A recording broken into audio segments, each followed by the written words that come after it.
nung nakaraan na nabanggit ko, nagulat ako kasi nagustuhan ko yung kanyang video. Nag-like ako, nag-comment ako. Hindi ko sukat akalain na dadalawin niya ako. Ang laki-laki na ng kanyang subscribers.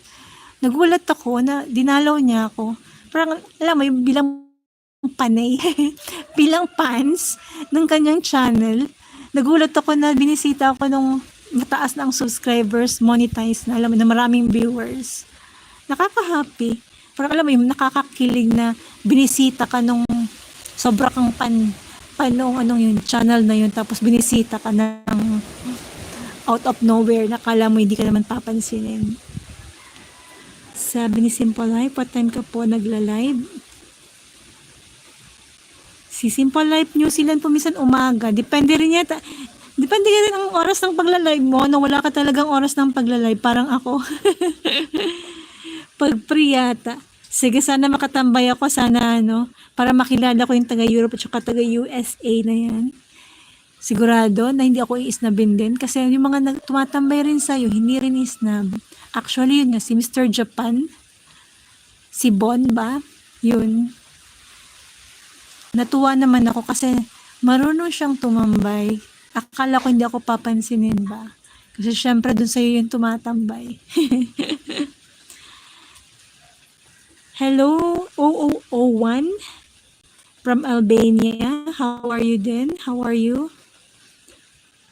And then sabi ni Simple Life New Zealand Pamilya B. Ako din, ngayon ko naisip yung watching hour ko kasi katatapos ko lang ng 1K subscribers. Totoo. Totoo. Di ba dati wala kang pakialam dun sa watching hours kasi basta ang alam mo mag-upload ka lang. Mag-YouTube ka lang. Actually, noon, yun din ako gaya rin ako sa'yo, na parang ang aim ko, ang goal ko ay maka 1K subscribers, happy na ako. Ngayon naman ang aim ko, maka 2K subscribers bago mag-December, happy na ako. Bukod dun sa watching hours. Meron na akong ganun. Alam mo, yung gaganahan ka kapag nakikita mong dumadaming subscribers mo, kapag nakikita mo na umuusad yung watching hours mo, kahit 1 hour lang ang nadadagdag, sobrang happy ka na. Lagi pa akong naka-check araw-araw, alam mo yun. Kasi syempre, hindi naman tayo celebrity na sobrang bilis ng palo ng watching hours. Tayo talaga naman parang pagong kung umusad ang ating watching hours. Kaya talagang, ayun, naka-check ako lagi.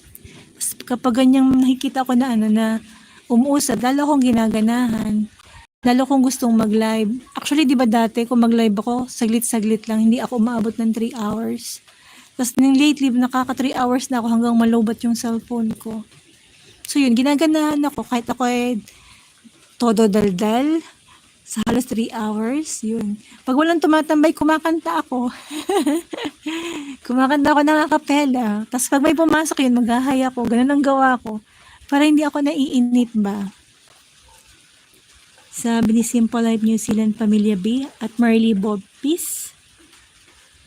Bobbies po ma'am, mamaya 8 p.m. New Zealand time, mga 4 or 5 p.m. sa Pinas. Ayun, magla-live daw siya. Baka sabay pa kayo ha. Sige, after ko ng live yan Bobbies pa.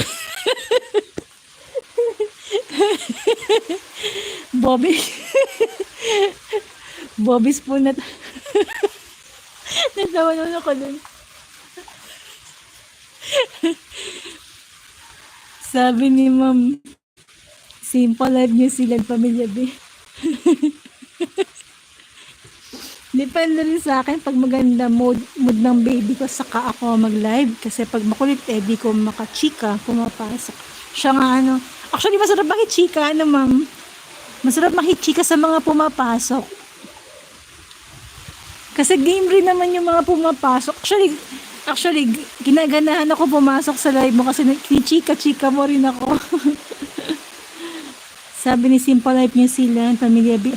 Hi, O1. Thank you for visiting galing siya sa'yo. Wow. Galing pala siya sa'yo. Sige, bisitahin ko yan mamaya si O1. Ay, sorry, Bobbies pala. May bad ako. Binasa. Hindi ko binasa ng husto. Si Mama Dursdale's Vlog, natawa nga din ako. Ba't ginawang ulam? Mama Dursdale's Vlog, yun ang sunod mong iluto po. Bopis. Para maalala mo si